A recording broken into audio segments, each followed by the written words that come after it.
the very first idea is to interview Vesta about your book, and I believe that Alejandra is planning to use the interview for the magazine. Is that true? For the magazine and also for the YouTube channel. This is a problem that it's for everybody, not just for the ones that are living it. And I think that we have to talk about it and speak about what's happening. And like when something like that's happening, I think that the community has to take a role, an important role, not taking places, like not going with one or another, and just keeping save the kids. I think that's our main role. But I think that we need to be educated. That's why I think, and I feel very interested in speaking about these problems and trying everybody to like to bring the lights to everything that's happening. Bring awareness. Yeah. Bring awareness about this problem. Yeah. Yeah, that's what you just said is very important, because as alienated parent myself, I know how difficult it is to feel connected to other people, because we feel that stigmatization around us. It's a stigma, social stigma, you know, oh, your kid was taken away from you, it might be something wrong. And it's really interesting phenomenon to me as well. And I like that you also into this research, and you said that you're into this self-development, because that's a very big for me, big field of my interest too. So when you mentioned that we need to play a role, we need to bring awareness, we all need to care, because at the end there is, you know, we all care of orphan children, because we know that orphan children does not have parents, and we feel bad for them, all of us. But when it's alienated kid, for many people, they don't want to interfere, they don't want to, you know, play any role, because they feel that there is a family and they know it's better. Like family has that kind of invisible protection or something that nobody want to touch and deal with. And it's understandable why, because every family, you know, has their own dynamics. They have like a visible life and invisible life. Their visible life, you know, everybody can see, oh, that's a nice family, they're so good for each other, but nobody really knows what's going on, you know, behind the doors, right? In pretty much every family. And also it appears to the kids, like parent can be good parent, they can be playing a role of very responsible, taking good care, you know, good parent, but we don't know how that parent deal with a kid behind the doors, right? So, and that's a lot of those trickies that push us researchers to go deeper into those family dynamics, into this research, how this toxic parental alienation can be spot. How can we find out which of two parents are really taking care of the kid, and which one is just using that as a manipulation, using that as a weapon against another parent? And that's much wider topic that I even anticipated when I faced it myself in 2010. So 2010, I was a mother of 2.5-year-old daughter back in Russia. And I wanted to divorce my husband at that time. It was nothing really dramatic. It was just a life that I feel like it's not that what I wanted for my life, you know. And that's another thing. For many parents, especially when you researching this parental alienation thing, for many alienators, they believe that divorce is something really, really bad, and it's always attach a guilt trip to that. Like, I believe that divorce should not be a guilt trip. Divorce can be, it can be dramatic, but it shouldn't become looking for one to blame, a blame game. So in my case, when I just said that I want a divorce, there was nothing dramatic. There was no, like, for me, I didn't mean to do anything but just, get separate ways with my ex-husband. I didn't think that our daughter can become that weapon and become that tool for him and for his family. But obviously I didn't, I underestimated this family, and what I had to face was a severe severe parental alienation. So they took her to another region, first of all, physically. So my husband used this manipulation technique. He said, you have to take some rest. You need to go. And he paid my tickets to Bali, which is far away from Russia, Indonesia. And I was like, but I don't want to go there by myself, And he said, no, you have to take some vacation because you've been always with our daughter. You need just to, clear your mind or whatever. So he was like, I thought maybe he taking care of me. So I trusted him. I trusted also my mother-in-law when she said, I can take Ksyusha. Ksyusha is the name of my daughter. I can take her to our summer house. They have like a residency on the Black Sea, and it's a place where we used to go for vacation. So they said, okay. I said, fine. That sounds like a good idea. You trust that people. You don't think they can, plot something against you. And it was a summer. She went to this area of south of Russia, and basically she never get back. So when I get back from Bali and I came there to pick her up, they said, no, we don't want you here.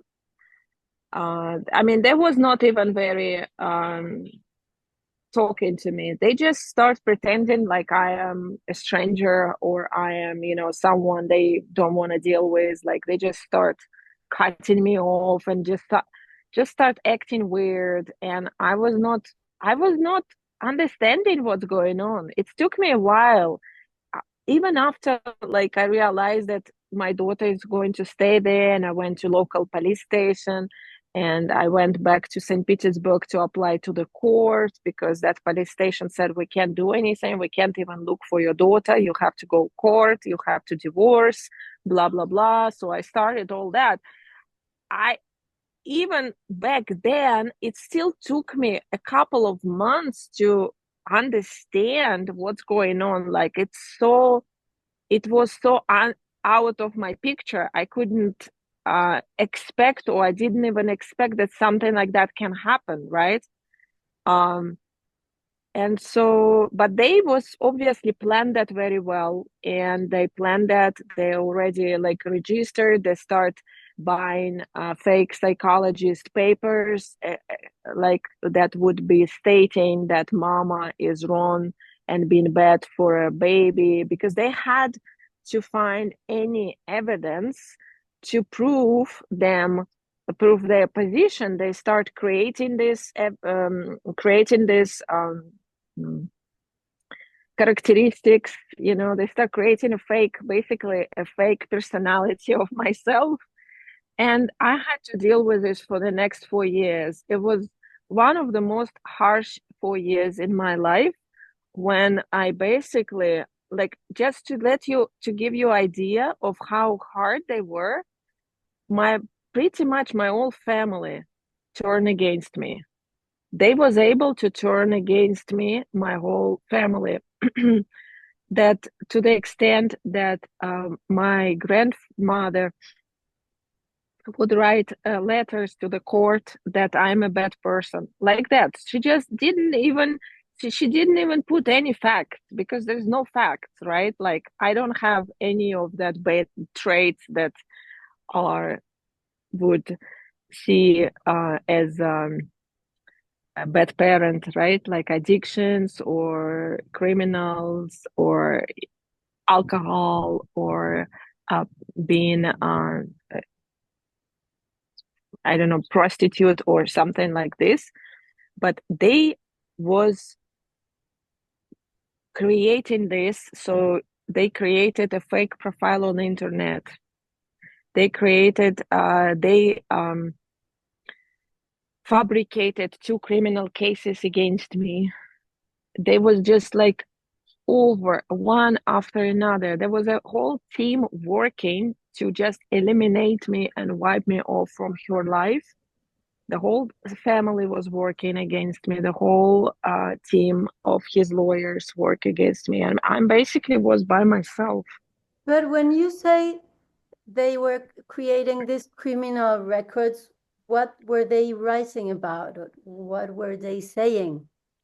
So first criminal charges that he tried to put on me was that I hit him, and to give you the idea, I think Russian and Mexican law a little similar in a way. Maybe it's different now in Mexico, but in Russia, we still don't have domestic violence prosecuted. So many women who beaten by their husbands, they can't, like, if they call the police wouldn't even come, you know, they wouldn't do anything, because like they don't want to even, there is no restriction orders, there is nothing like this. It's if it's your family, you know, deal with your husband. They basically said, if they kill you, come. Before they kill you, like, we just don't do nothing. So that's how it is. And imagine with this that women have no rights when their husband beat them up. But when my husband, ex champion of Russia for basketball, claimed that I hit him, there was no evidence, there was no expertise, there was nothing, just his words and obviously some money, because in that south area where he moved, it was it's famous area for corruption. So I didn't know that. I was so naive, you know. I never was even dealing with the institutions before like that. So and so he was able to open that criminal case against me. They start like a court. They start. So I was once, how you say that? Like when basically like a marshal took me from one city to the plane to another city for this trial. And actually, I was twice that the criminal charges I win, because they was obviously fabricated and I was able to prove. The second criminal charges was that I am avoiding of paying alimony to him. It's also a criminal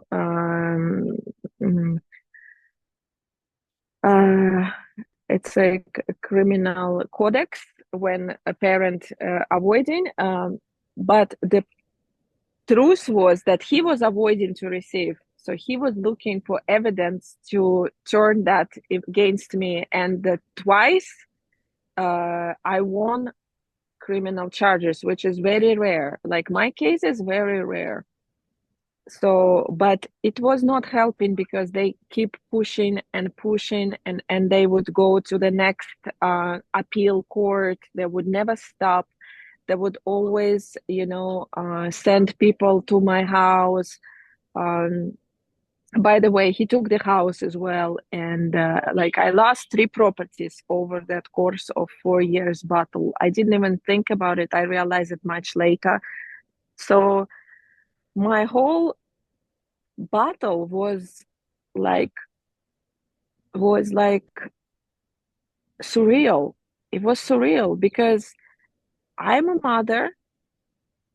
I cannot see my daughter for 4 years, and I cannot do any legal action.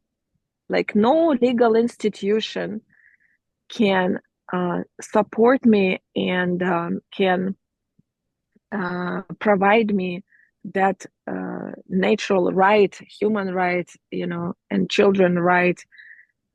It was nobody was even looking for my daughter. Nobody knew, and I already knew that she started having psychological problem that they also used against me. So it was a lot of stuff, and this whole stuff, step by step, I start just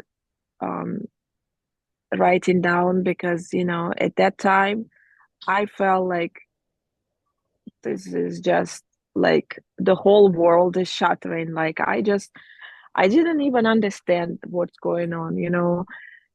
I just felt like either me going crazy, like, or the world get crazy, you know. And that whole writing that I was doing and recording my steps, recording my every action that I was taking, and it's become a book, my first book, that called Louder Than Silence. And eventually, when it was published in Russia, it was claimed to be the first book about parental alienation in my country. Because before that, first of all, there was no such a terminology, and there was nobody who would be publicly talking about this, that what happened to them. So, of course, to me, you know, to be able to tell this whole story as it is, you know, like publicly, it was a big thing. But at that time, I was already on a healing path. So I knew that I need to release that story to be able to start another life. And this book is eventually become like a manifest for many, many, many parents all over the world. And sometimes it's the parents who alienated themselves. Sometimes it's the grandparents. Sometimes it's alienated children who grew up and they're like, oh, actually, Vesta, before I met you, I didn't even know that I'm an alienated child. I just lived my whole life, just thought that my father, you know, never paid attention or never cared. He just left us. And it was just erased parent from my life. Like I didn't realize that my mom was actually constructed that whole thing because she was so upset with him and she didn't want him to, you know, be around or whatever. And and there is a lot of stories like that where people don't even know that they're faced alienation. And there is also people like you, Alejandra, who met somebody and that partner is suffering from alienation. So they can't just sit still and see how their partner is suffering, and they just try to help. And I know people like that as well who sharing, they asking advice. They're like, oh, this kid is 2 weeks there, or 1 week there, 1 week there. Like, how can we like do this and that? So that was my journey about parental alienation, and my story of this war basically ended up with my decision. It was a hard decision to take, but I feel like every alienated parent, and I think I was talking about this with Fredo last time, that every parent eventually facing this decision when you just have to leave this battle altogether because everything you've tried didn't work. You have already some problem, emotional, psychological, mental, physical health problem, because it's so much stress, right? It's enormous amount of stress that we're dealing in a daily basis, and there is no help. There would be response for this pain. There was no psychotherapist who would be specifically work with that cases that you can come and go on a recovery program. There is no roadmap how you can restore a relationship with your alienated child. And there is a trap that keep you on this war, which is, I found, very unnatural for myself, because I am a peaceful person. I'm not here to die in a war like with these crazy people who all they wanted, and it's not even about me. I think it's about themselves, right? Like, I'm being just a scapegoat that they was able to target all the hate and all their bad intentions towards to. So yeah, that's what another thing I've noticed in the course of my research. I will come to this, but I took this decision about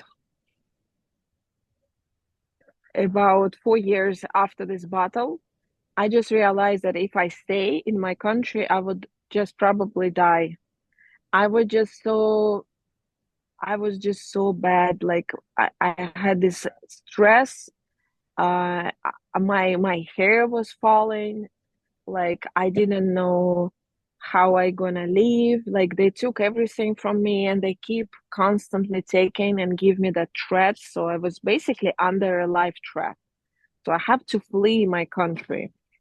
And my second book starts with that point that I'm fleeing my country with one-way ticket, with random choice, city of Saigon, Ho Chi Minh City in Vietnam. I don't know what I'm gonna do. I don't know how I gonna survive. I mean, I just knew that I have to leave because there is no way for me to live in my country. I lost everything.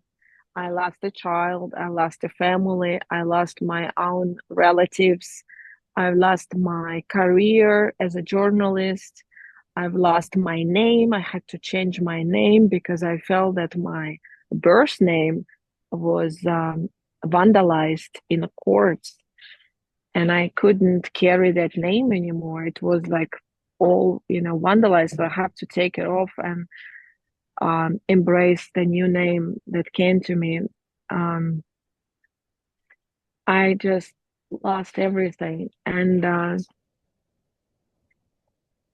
that was a point I started my journey, and that's the point my second book, Kiss of the Whale, starts, which is it took me about 5 years traveling around the world, recovering this trauma, researching those phenomena from different perspectives, because when you go and see this in a different cultural context, like in India, in Thailand, in Europe, and you just changing all that decorations, and they all provide some answers for your healing process if you opens.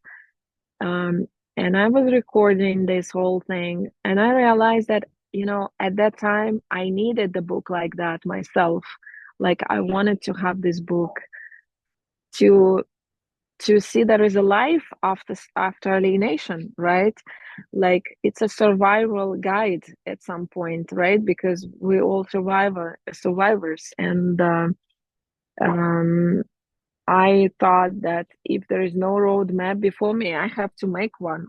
So I created this book as some sort of roadmap for other people who faced either alienation or some other trauma or betrayal, like a big events in their life that basically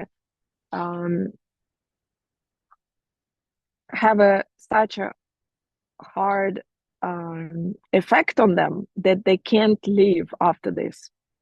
So how to live after such a big event that happened to you, how to restore your wholeness, how to find the meanings and find motivation to live on, right? Like there's so many things that we have to deal with when we deal with PTSD, post-traumatic stress disorder, when all sort of memories and reflections and guilt and other things are there, and people living but they're not alive, like and I didn't want to be dead while I'm still alive, so I wanted to be back to life, and I wanted to preserve it for my daughter because I knew that she would come to me eventually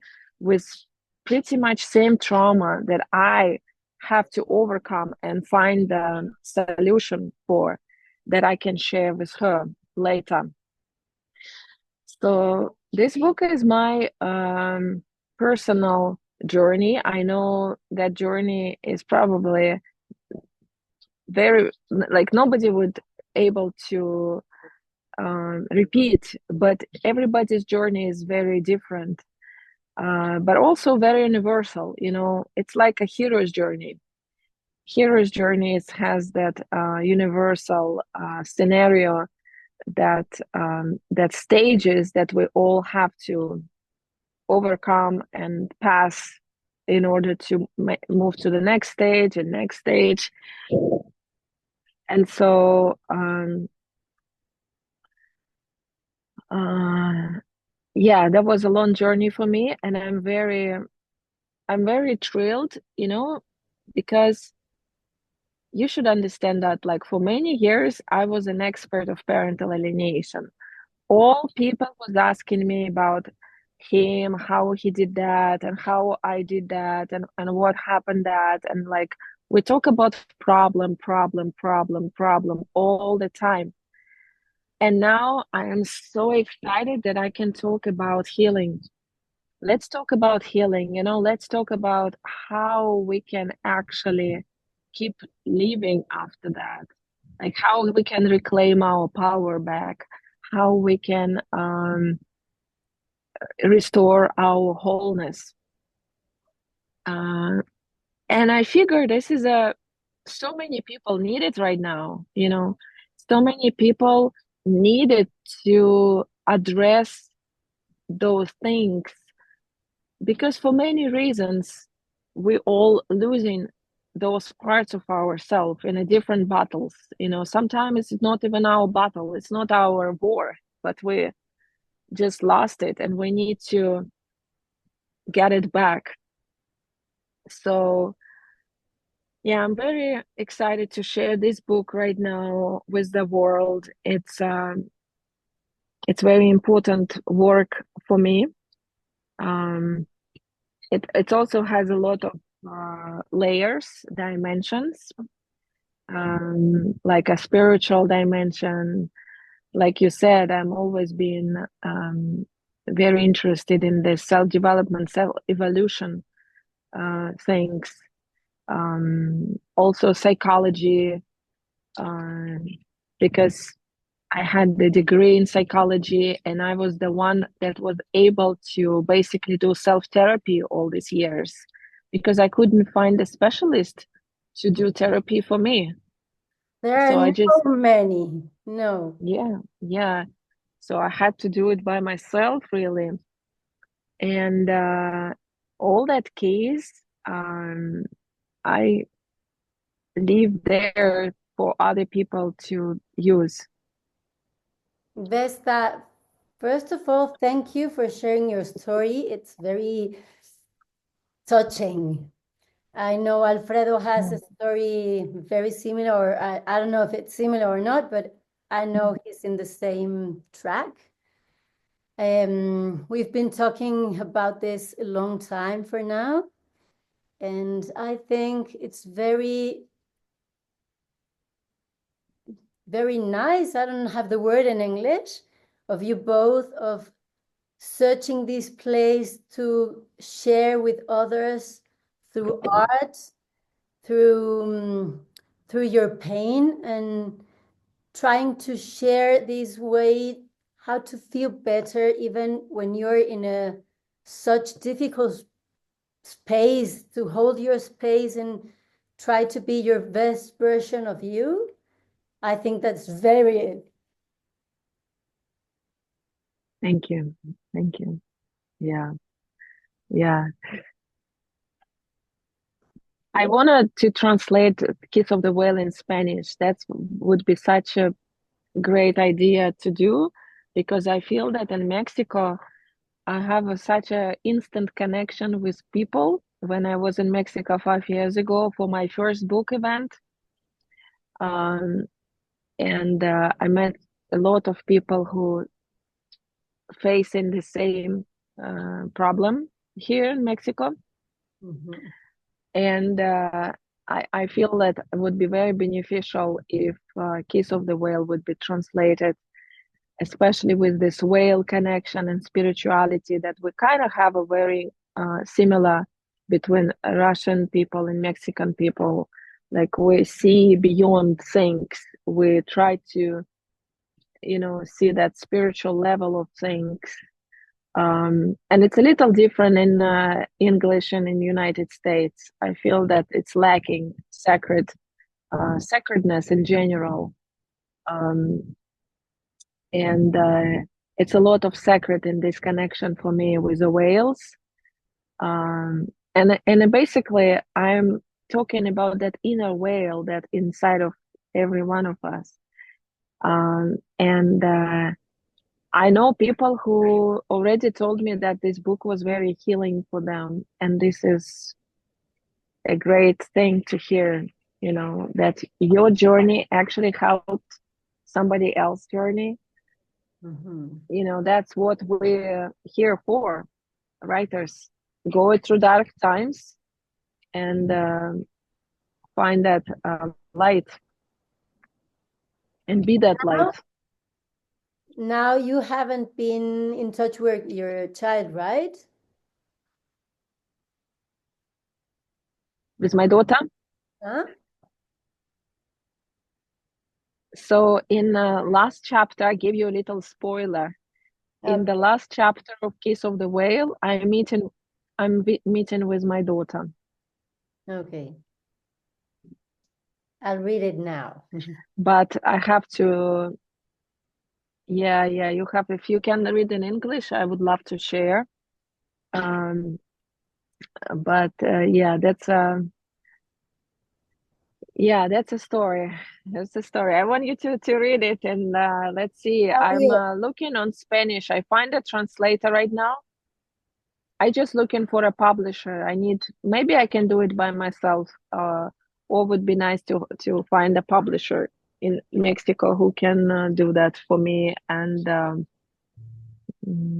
it's different when you self-publish or when you do the publisher. Of course. Yeah. I think it's very nice what's happening here. I think it's very nice to know that Alfredo is also, or has been doing many things. First, we were talking about it, like the process, no? Like when you're in the anger and the pain, and when you need to struggle and you need to go to war if you know if you can win, or at least have something of your kid a little bit back. And even when you get to that point, just to let go through love. and then just change it or try to transmute it into something that it's art, and to think that maybe that's the best thing you can do, because otherwise you just keep not just stretching yourself, not just going like that with you, but even with your kids. And I think that one of the most important things for the kids that are living that is to know that one of the parents usually leave the battle in the name of love. And I think that's very, very important. Absolutely, I'm totally agree with you. And I even sent that message to my followers. I said that parental alienation is the greatest lesson of love at the end. And it might sound weird for many people. They was like, oh, how you can love, you know, there is your enemy, they want to worse for you, they this and that. And I know, and I understand, and I validate your anger, you know, I understand your resentment and all that feelings. It's all very important. And I address this all shadow feelings and grief and how to deal with all that in my book, for sure. It's not only, you know, butterflies. Spirituality is basically is not about light and butterflies, you know, it's about working your shit, you know, it's about acknowledgement, embodiment, it's about integration, it's about accepting something that is very bitter to accept, but also it's about sending love, as you said. It's about, you know, responding with love to the most harsh and painful situation, because we know at the end it's all the lessons of love for our soul. It's just a different perspective that I was able to get to during my journey. I was also doing medicine. I was doing ayahuasca medicine, and this is a chapter about my ayahuasca journey in the book. That's actually the reason why this book is it's was not published by a publisher in Russia, because we still have this ban. Ayahuasca is still like a crime. It's a big crime in Russia. So they ask if I can exclude this chapter and not mention, you know, any of those. And I said, no, every thing in my journey has a place and it should stay as it is, you know. So yeah, I'm that rule breaker. So I'm just trust my own journey. I don't follow like some authority rules or whatever. And I self-published Piece of the Whale, and I translated it to English myself, and I published that in English too. So it's more than a book for me, you know. It's my life, and it's so far two different lives that I was lucky to have in one lifetime, right? So yeah, transmuting and learning and just allow yourself different perspectives sometimes. And for all of this, you know, we need to make some room. And alienated parents, sometimes they just so stuck in this routine, in this darkness, that they don't even have this room to allow themselves to have this different perspective on things. But I was hearing you, and I think that one of the worst things about everything, I don't know if the words, but even you were talking about losing your family and losing all the persons that were around you. And I think that's very sad, because then you get by your own, and then the struggle becomes even darker and very lonely. And then I think that's why many people cannot go through these, because I think it breaks you. It either breaks you or it either help you to really meet your own power and meet your own self. because all that other people and other things that we can hide behind, that we can, you know, cover ourselves, it's a distraction from, you know, meet your real self. It's like with medicine, when you meet one-to-one, you know, with medicine, there is nothing, you know, there is no social status or money or, you know, your partner, or no matter what armors you cover yourself, it's all nothing. You have to be your own spirit to go through that. And this is a encounter that teach you who you are, and teach you that you actually stronger than you think you are.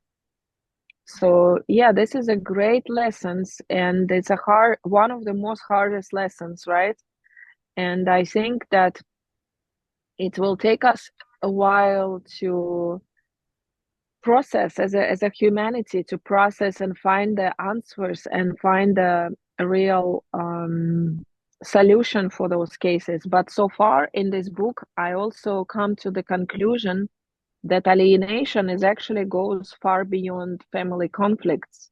Alienation is happening between us as a human beings in general.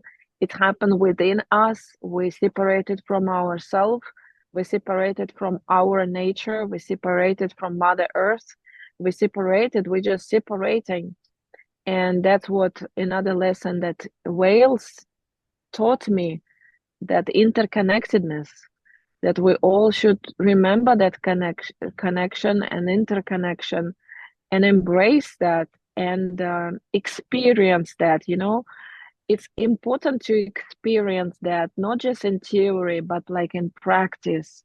And that's why I give the deeper meditations in a book, and I try to commute those, you know, depth of the level where we're able to feel that. Because in a very deeper level of meditation, we feel it, we know that in a bottom of our hearts. But the whole life, the structure, that patriarchal system, the social system, the governments, you know, that